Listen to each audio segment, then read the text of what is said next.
La croyance dans les dieux As. Dans la croyance des dieux As, les pratiques religieuses étaient surtout le blot, qui signifie le sacrifice sanglant, le seider ou les galdres. Quand on fait un sacrifice sanglant, un blot, on invite les dieux à un repas. Le sacrifice sanglant est une combinaison de sacrifice et d'adoration.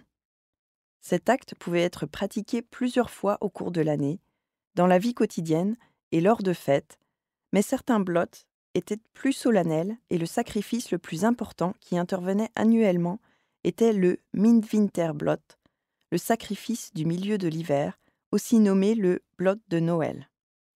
Pour cette fête, on faisait des sacrifices pour obtenir la bénédiction des dieux pour la récolte de l'année à venir.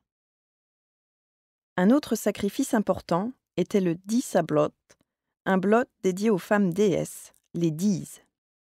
Cette fête de sacrifice avait également lieu au cours de l'hiver, dans le but de s'assurer d'une bonne récolte pour l'année à venir. Dans l'ancienne Uppsala, on célébrait un Dísablot au mois de février.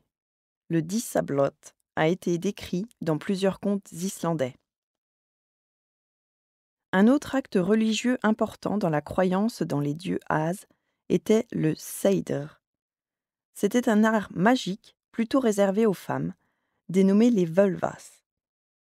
Ces femmes se mettaient elles-mêmes en transe pour entrer en contact avec le monde des esprits et par ce moyen chercher à obtenir des réponses sur des questions relatives au temps, à l'avenir, aux récoltes, aux guerres.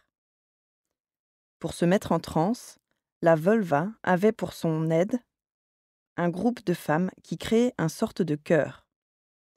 Les femmes chantaient des galdres, des chants religieux. Le mot galdre est dérivé du verbe suédois gala, qui veut dire chanter très fort. Et on croit que les galdres étaient chantés à voix très forte et aiguë. Galdralag était une métrique considérée comme particulièrement appropriée par les galdres.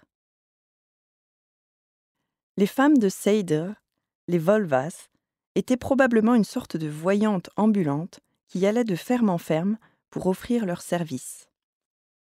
Dans les contes islandais, le seider et les galdres sont fréquemment décrits.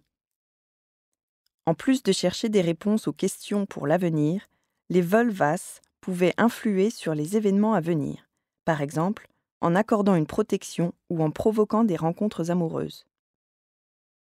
Le seider était considéré comme inapproprié pour les hommes, mais Odin le pratiquait assidûment et il aurait été initié dans cet art par la déesse Freyja.